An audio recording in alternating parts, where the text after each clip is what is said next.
우리가 하나님과 동행하는 신앙에 대해서 몇 주째 지금 살펴보고 있는데요. 오늘은 집중하기. 하나님과 동행하면 집중할 수 있겠어요? 없겠어요? 집중할 수 있습니다. 집중하지 못하는 게 뭘까요?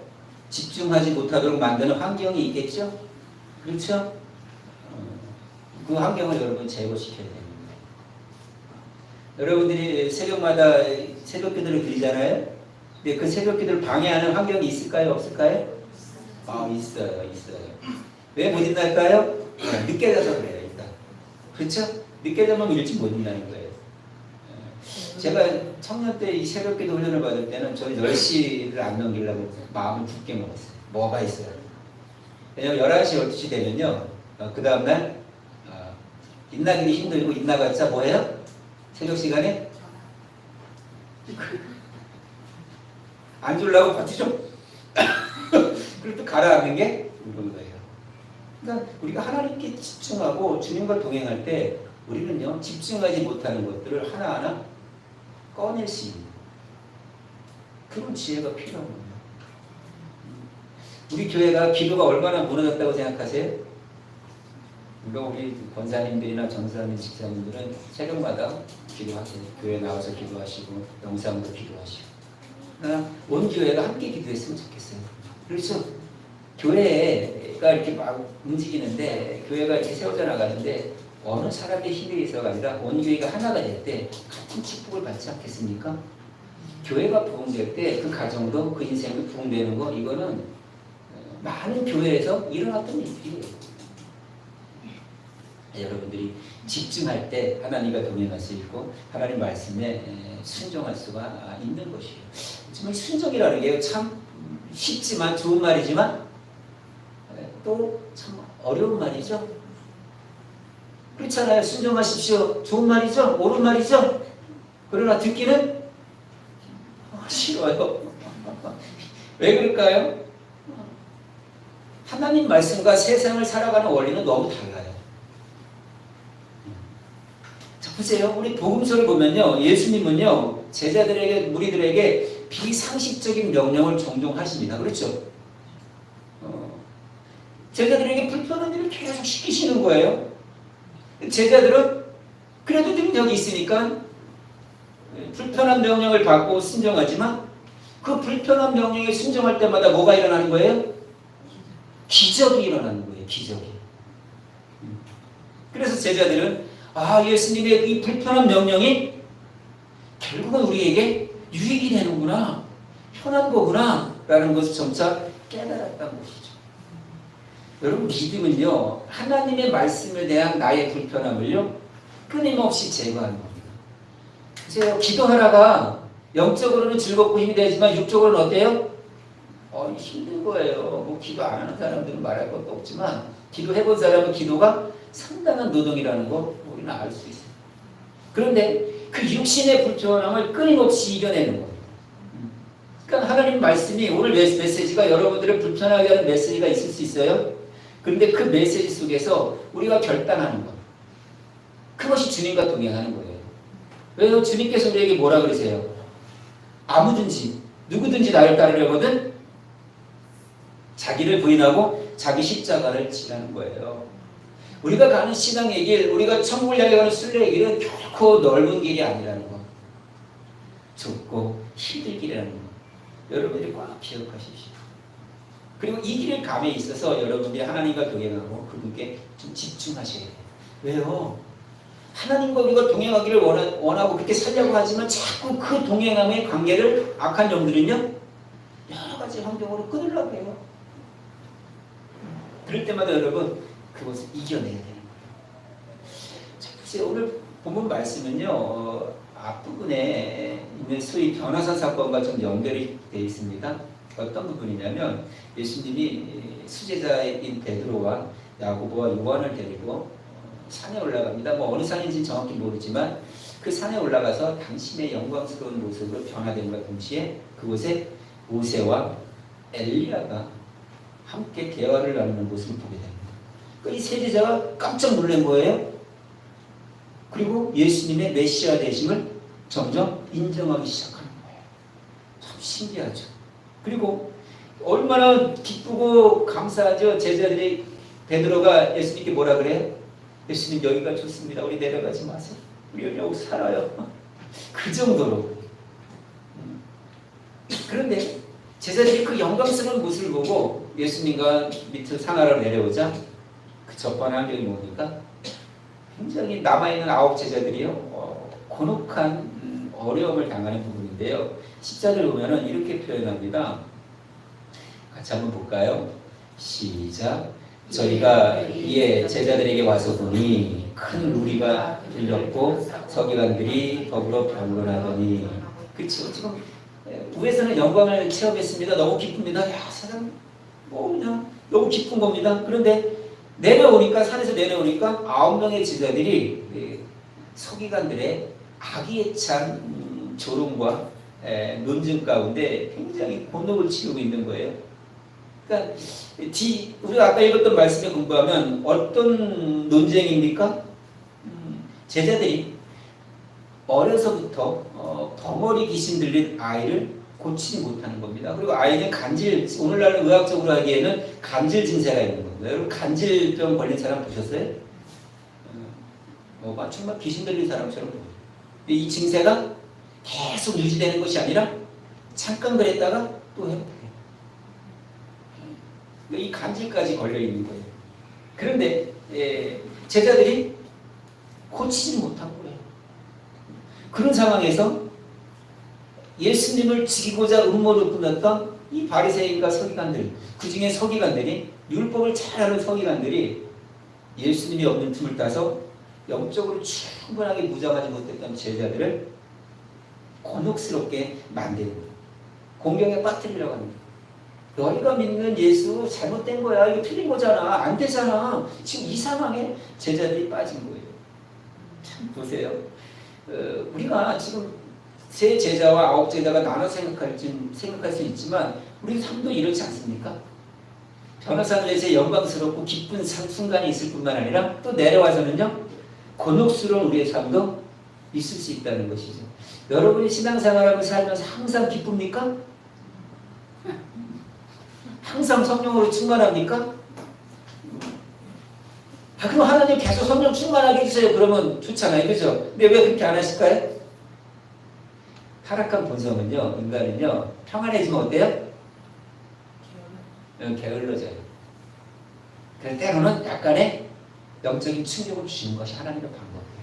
기억하세요. 아담과 하와가 타락할 때가 언제예요? 최고로 좋았을 때예요. 최고로 편했을 때예요. 그렇기 때문에 때로는 하나님께서 우리에게 어려운 환경을 준다는 거예요. 그러니까 살만 하면 어려운 환경을 주는데 그때마다 여러분 어떻게 하셔야 돼요?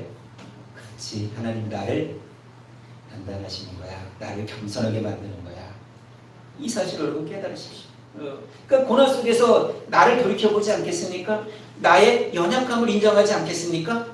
또 그 순간에 고난 가운데 나의 죄를 어느 정도 살펴보지 않겠습니까? 그러니까 고난은 시편 기자의 말씀처럼 하나님의 말씀을 알아가게 하시는 것이고 고난은 하나님의 말씀에 순종하게 하시는 것이라는 것을 우리는 분명히 알아요. 내가 가는 이 고난의 길은 나는 알지 못해요. 하나님 나에게 왜 이렇게 아픔을 주세요? 나에게 왜 이렇게 힘든 인생을 살게 해주세요? 내가 가는 그 길을 알지 못해요. 그러나 누구는 아세요? 오직 그분은 아시는 거예요. 우리는 그분의 시나리오대로 움직이는 거예요. 그리고 그 각본의 마지막은 어떤 것입니까? 하나님의 놀라운 축복이라는 것이죠. 여러분들이 그런 믿음으로 살았으면 좋겠습니다. 그럴 때 여러분들이 믿음이 더 성장하는 거예요. 자, 보세요. 지금 제자들이 굉장히 당혹스러운 게 뭡니까? 9명의 제자들은 예수님이 없는 상황에서 귀신 들린 아이의 병을 고치지 못했습니다.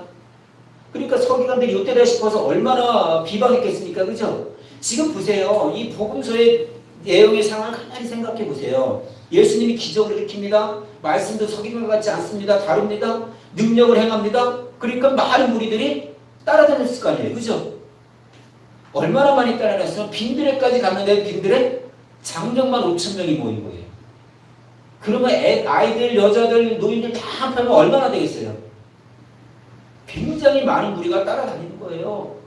인정하기 시작하는 거예요. 한쪽에서 메시아다, 한쪽에서 엘리야다.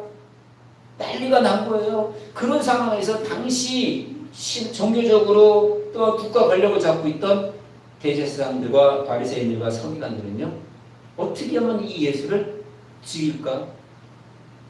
음모를 꾸미고 있던 상황에서 서기관들이 지금 예수님 없는 상황의 제자들을 굉장히 당혹스럽게 합니다. 이런 상황 속에서 누가 오세요? 예수님이 오세요. 여러분들 어렵고 힘들 가운데 누가 오셔요? 예수님이 오세요.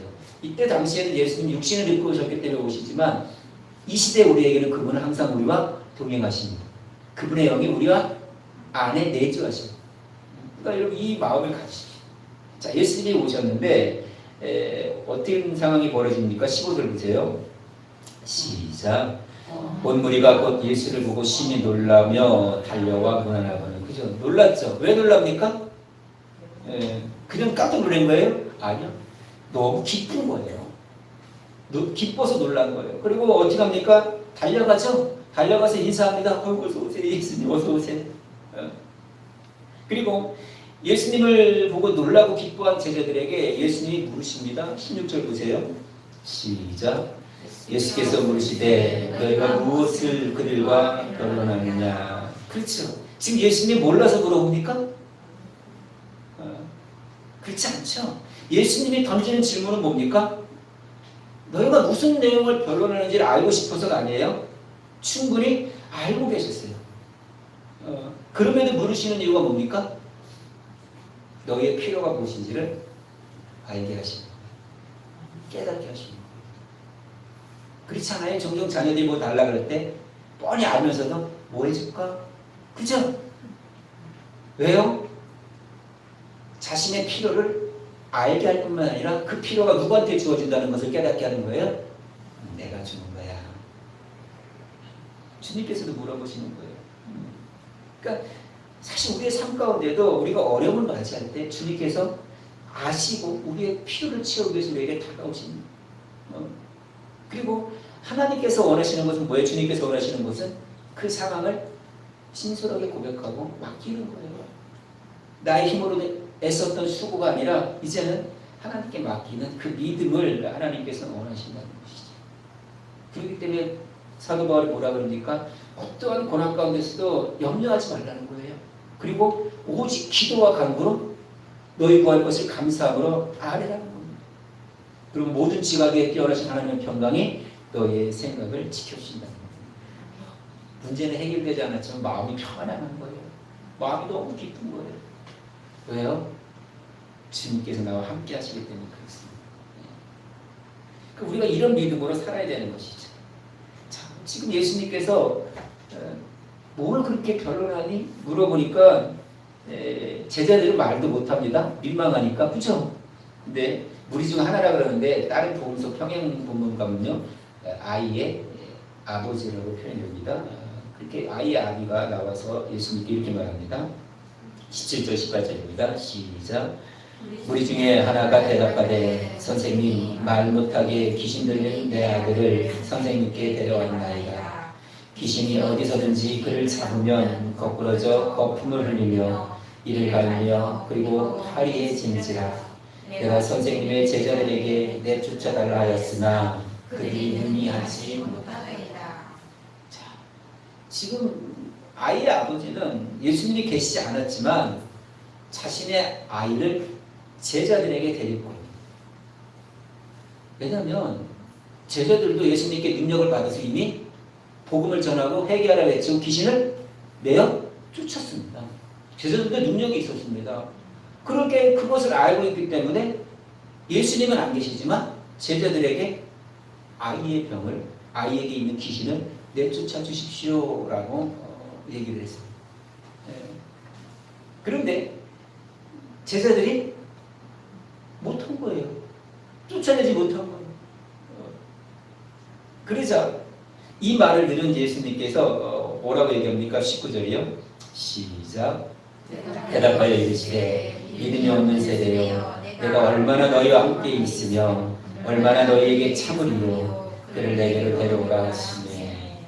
자, 보세요. 제자들에게 왜 귀신을 내쫓는 치유하는 능력이 나타나지 않았을까요? 왜 반복되지 않았을까요? 예수님이 안 계셔서 그런가요? 예수님 뭐라 그러세요? 믿음이 없기 때문에. 믿음이 없는 세대야 내가 얼마나 너희와 함께 있으며 얼마나 너희를 참겠니? 예수님의 탄식이에요. 참 안 믿는 거예요. 그러니까 우리 한국교회 초창기 때는요, 한 70년, 80년대까지만 해도요, 정말 단순했어요, 믿음이. 정말 생각 안 했어요. 우리 중국에, 성교구에 있는 중국에 있는 가정배들도 어땠어요? 지금은 많이 달라졌지만 옛날에는 어땠어요? 그냥 믿어! 그러면 어땠어요? 아멘! 그랬어요. 근데 지금은요? 믿어! 그러면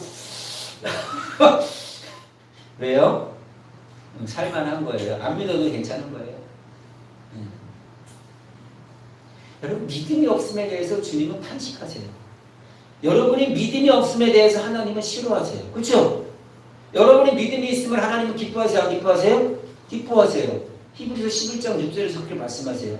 그러나 믿음이 없다면 하나님께서는 여러분 안 기뻐하시면 굉장히 부드러운 표현이에요. 그렇죠? 기뻐하지 않는 어쩌면 그 믿음 없음을 굉장히 미워하시는 거예요. 여러분 보세요. 내 자녀가 나를 안 믿어보세요. 응? 내가 낳은 자녀인데 나를 안 믿어보세요. 어떻게 하겠어요, 여러분? 예수님, 하나님께서 뭐라 그래요? 하도 안 믿으니까 너희가 나를 멸시하기를 어느 때까지. 안 믿는 건요, 멸시하는 거예요. 그렇죠? 그렇지 않아요? 응? 이 믿음이 없으면 정말 주님의 마음을 아프게 하는 거예요. 그러니까 이 변화산 사건, 그리고 귀신 들린 아이의 이야기가 이렇게 연속으로 기록되어 있는 것은요, 조금 의미가 있는 것 같아요. 변화산 사건이 있을 때는요, 정말 믿음이 충만하잖아요. 그죠? 그러나 상하를 내려올 때는요, 환경이 어려워지니까 믿음이 연약해지는 것이죠. 우리가 삶 가운데 정말 믿음을 갖고 집중해야 되는 것은 사실 예배 때만이 아니에요. 예배 때는 그래도 집중하죠. 그렇죠? 저한테는 최소한 집중하잖아요. 그렇죠? 말씀을 듣잖아요. 그리고 끄덕이잖아요. 아멘 하잖아요. 그런데 그때 집중하는 것이 아니라, 그때만 집중하는 것이 아니라 여러분의 삶 가운데 예배를 마치고 삶으로 돌아가는 그 자리에서 더 집중해야 돼요. 여러분들이 오늘 말씀을 듣고 나가면서도 주먹을 불끈 쥐고, 그래, 내가 말씀대로 살아야지, 내가 믿음대로 살아야지, 이 결단을 하고 나가서 그렇게 한 주간을 사셔야 되는 거예요. 힘을 얻어야 되는 거예요. 근데 문제는 뭡니까? 삶 가운데 세상에 나가서는요, 예수님이 안 계시는 거예요. 집중하지 못하는 거예요. 일상으로 돌아가면 믿음을 내던져 버리는 거예요. 그렇죠. 어쩌면 이 시대에 일그러진 우리의 모습 아니에요? 믿음 아닌 믿음. 마지막 때 우리가 주님 앞에 설 거예요. 우리의 믿음을 다 확인하실 거예요. 그 믿음은 행함으로 사랑의 실천이에요. 그런데 도저히 크게 나타나지 않는 자들이 하나님 앞에 섰을 때, 주님 앞에 섰을 때 주님이 뭐라 그럴까요? 너희도 무슨 당스러운 일을 당한다는 것이죠. 그러니까 여러분의 삶 가운데 정말 하나님과의 친밀한 관계를 가지십시오. 하나님과 집중하십시오. 여러분이 하나를 선택하고 하나를 결정하고 하나를 행동할 때마다 주님 앞에 가까이 나아가십시오.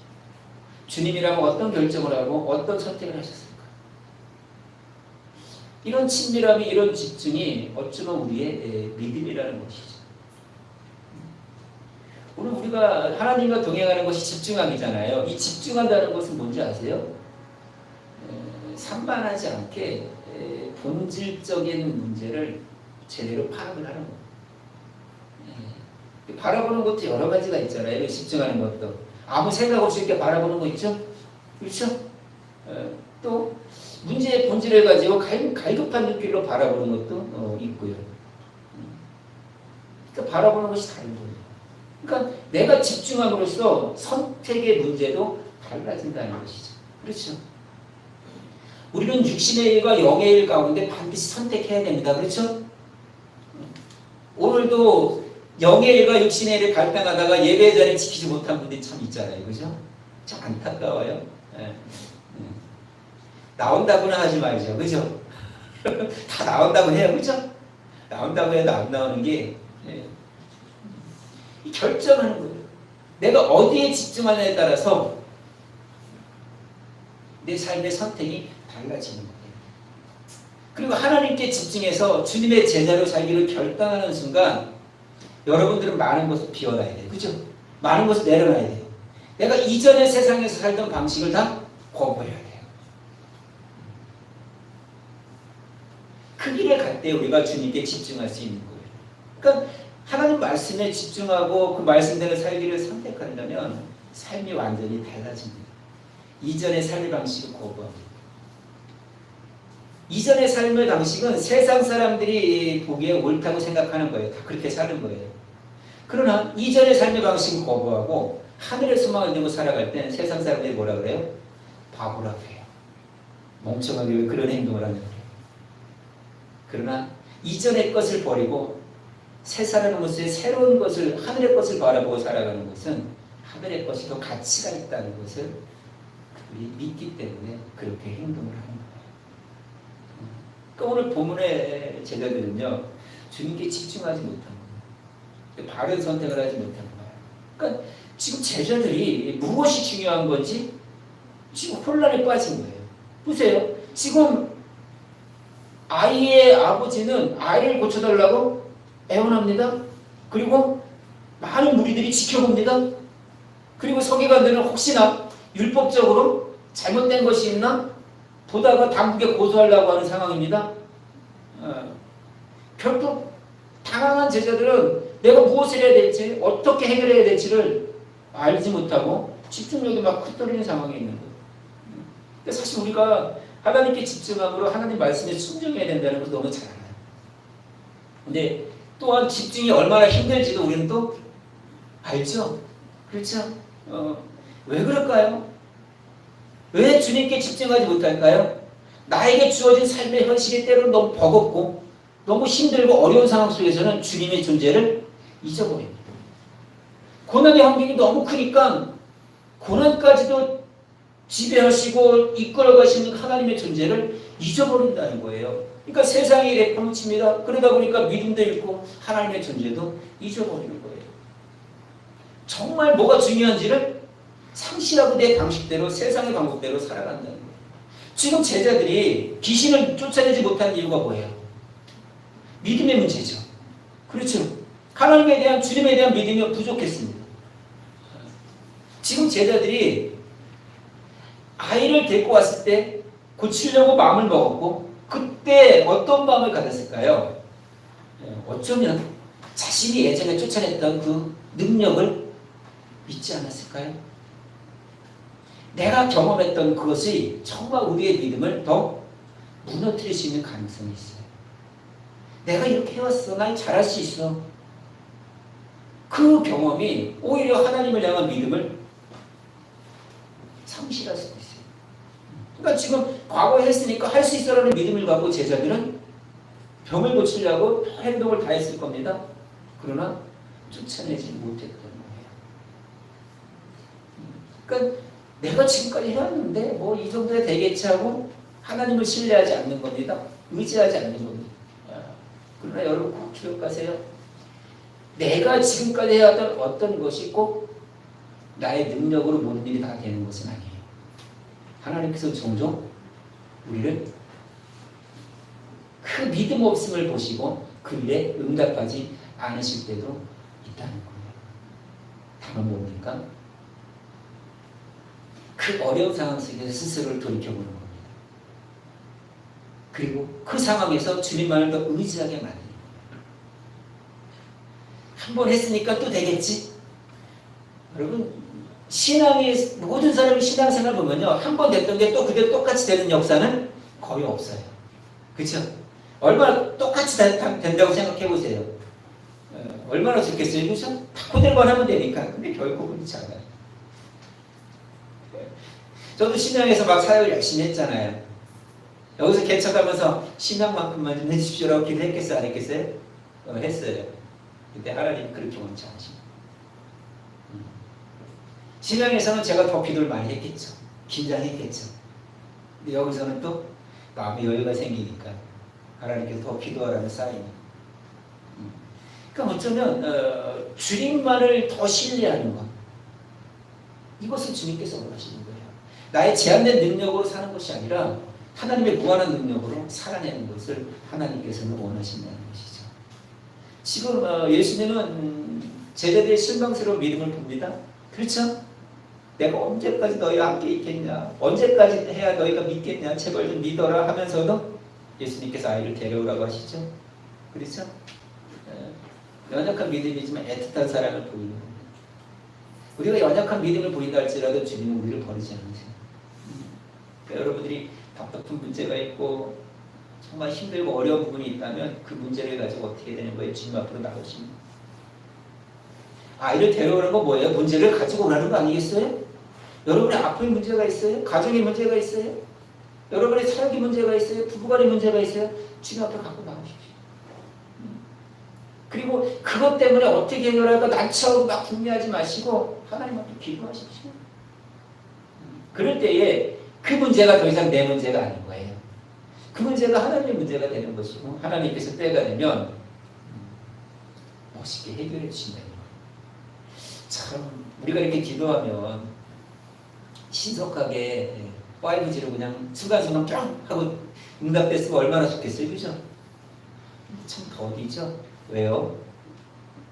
그 더딘 응답 속에서 뭘 요구하시는 거예요? 인내를 원하시는 거예요. 성경은 인내를 뭐라 그럽니까? 너희의 믿음이라고. 그 인내하는 믿음 속에서 우리가 하나님도 깊이 알아가기를 원하는 거예요.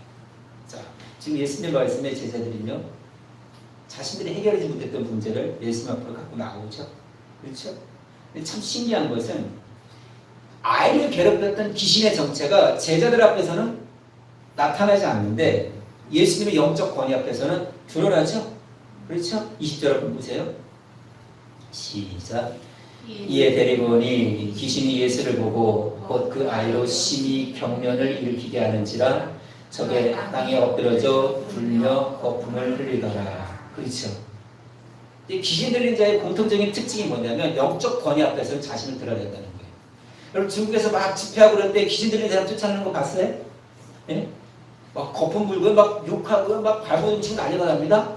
근데 두 분 강사가 와서 한마디로 예수 이름으로 떠나가! 일어나! 앉아! 그러면요? 앉아요. 진짜. 이 영적 권위 앞에서는 귀신이 꼼짝을 못합니다. 그러니까 참빛 앞에서 어두운 힘을 입는 거예요. 그러니까 이처럼 여러분 내 문제가 드러나야만 문제도 해결될 가능성이 있는 거예요. 그러니까 그 문제를 가지고 혼자 그냥 꽁꽁 앓다가 포기하는 그런 인생이 아니라 그 여러분의 무거운 문제와 짐을 주님 앞에 갖고 나올 때 문제가 해결되기 시작한다는 것이에요.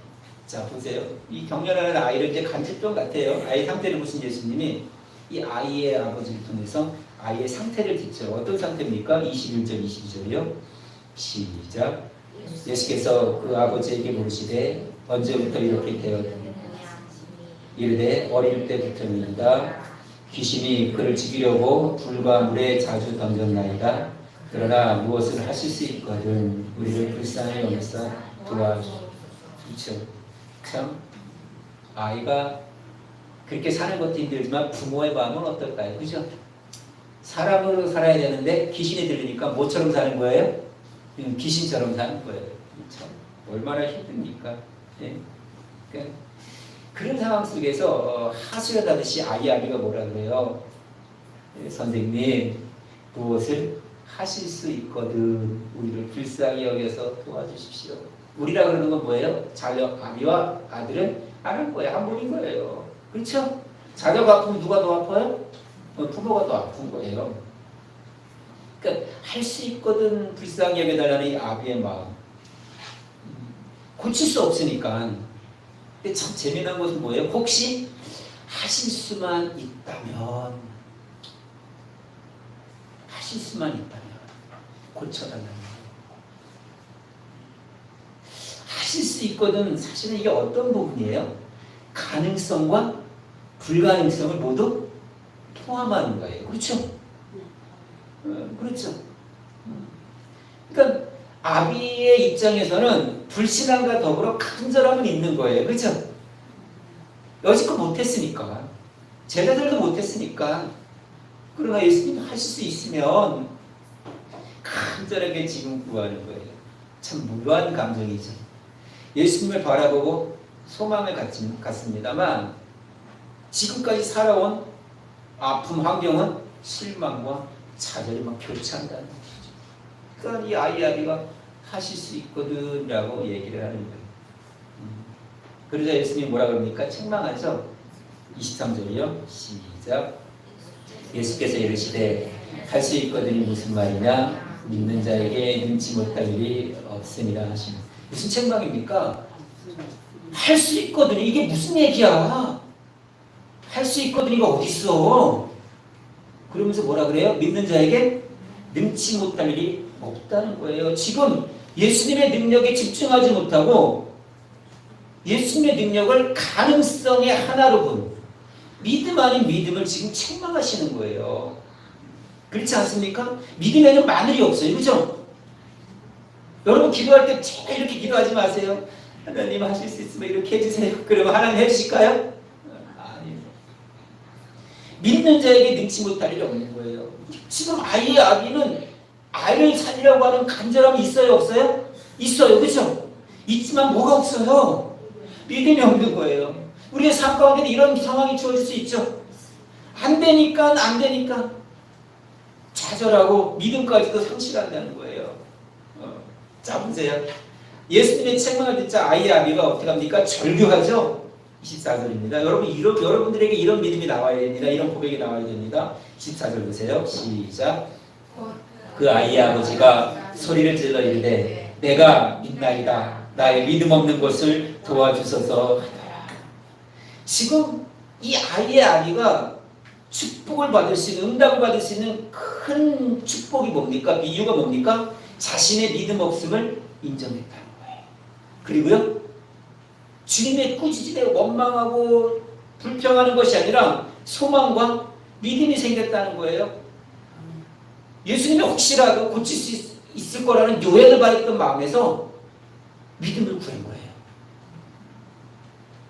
믿는 자에게 능치 못할 일이 없으리라는 이 말씀 속에서 불신앙이 참신앙으로 바뀐 거예요. 믿음이 없음을 불쌍히 여겨달라고 제가 믿겠다. 믿음을 달라고. 그 믿음 속에서 이 아이의 아버지의 마음에는 확신이 생겼다는 것이죠. 사실 우리가 신앙생활하면서 범하는 오해 중에 하나가 뭔지 아세요? 할 수 있거든이라는 가능성. 할 수 있거든이라는 것은 할 수 없다는 여지가 있어요, 없어요? 있는 거예요. 하나님을 믿지만 다른 어떤 가능성을 의지하기 때문에 하나님을 온전히 신뢰하지 못하는 거예요. 그에게는 하나님이 역사하지 않으세요. 믿음이 없기 때문에 그래요. 그래서 예수님은 이 아이의 아버지의 믿음 아닌 믿음을 다시 교정하셨던 거예요.